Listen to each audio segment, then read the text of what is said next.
తాకట్లో ఉన్న మీ బంగారాన్ని విడిపించి ఆ రోజు ఆన్లైన్ రేటుకి కొంటాం. Sharma gold company. కూకట్పల్లిలో 10 ఏళ్ల బాలిక సహస్ర హత్య కేసుకు సంబంధించి కనీసం ఒక్కటంటే ఒక్క ఆధారం కూడా లభించలేదు పోలీసులకి.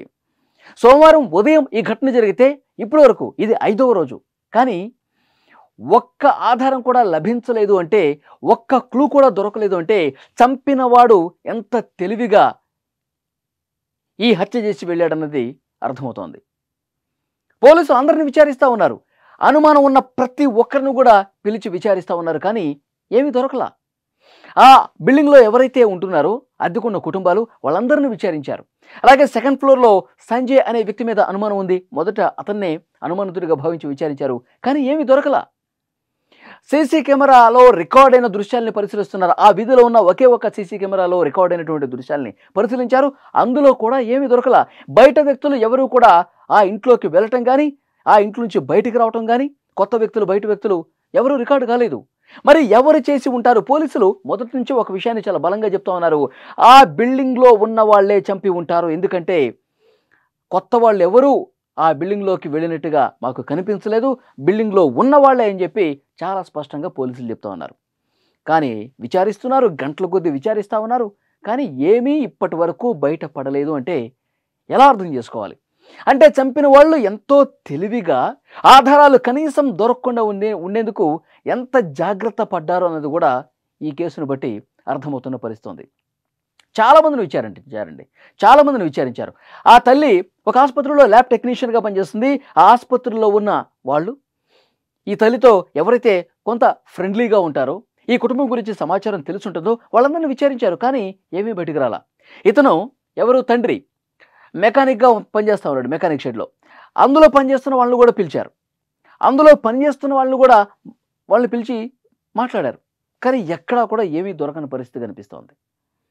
అసలు ఎవరు చేశారన్నది కూడా తెలియాలంటే, ఆధారాలు సంపాదించాలంటే ఇంకా ఎవరిని విచారణకు పిలవాలన్నది కూడా పోలీసులకు అర్థం కావట్లా. తల్లిదండ్రుల్ని 7 గంటల పాటు విచారించారు.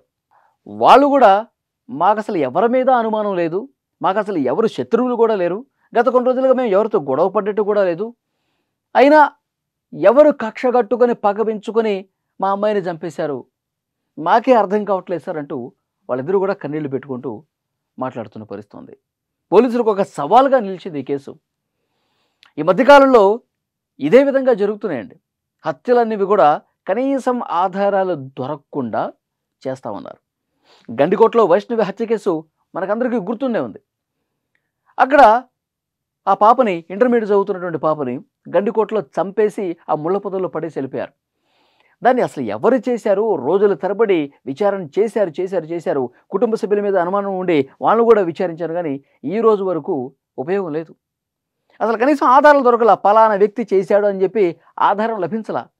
అసలు అంతు చిక్కని కేసుగా మారిపోయింది గండికోటలో వైష్ణవి హత్య కేసు కూడా. ఇక్కడ ఇప్పుడు కూకట్పల్లిలో కేసు అంటే చాలా తెలివిగా వాళ్ళు ప్లాన్ చేసి మరీ పక్కా పథకం ప్రకారం చంపుతా ఉన్నారా? లేదు అంటే కనుక తెలిసిన వాళ్ళే, చాలా అంటే అనుమానం కూడా వ్యక్తం చేయనటువంటి సభ్యులే ఇంత ఘాతుకానికి పాల్పడ్డారా అన్నది కూడా పోలీసులు కొంత అనుమానిస్తున్నటువంటి పరిస్థితి ఉంది.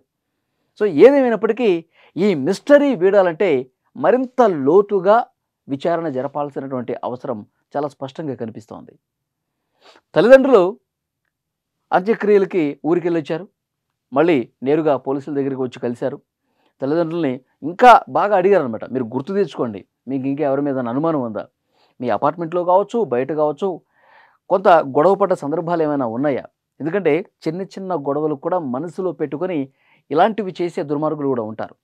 కాబట్టి అటువైపు కూడా ఒక్కసారి మీరు ఆలోచించండి. ఏమన్నా ఘర్షణ పూరిత ఘటనలు ఏమన్నా ఈ మధ్యకాలంలో జరిగా ఒక్కసారి గుర్తు తెచ్చుకోండి అని పోలీసులు వాళ్ళతో మాట్లాడిన పరిస్థితి ఉంది.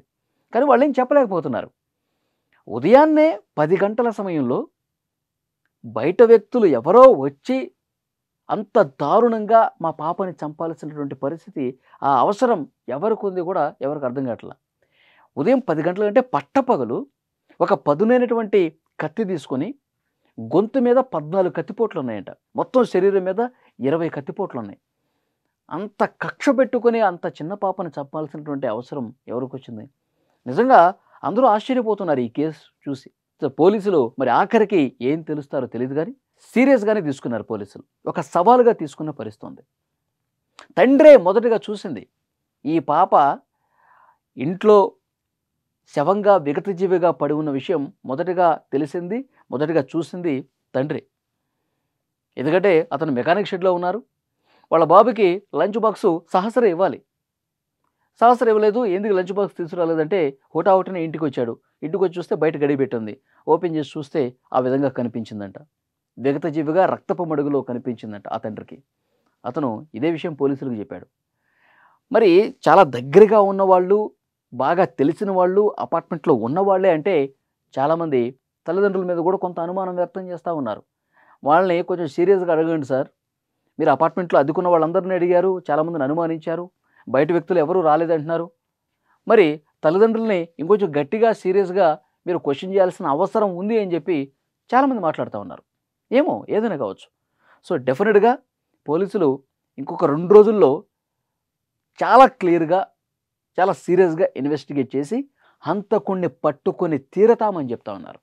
సో చూద్దాం పోలీసులు ఏం తెలుస్తారన్నది.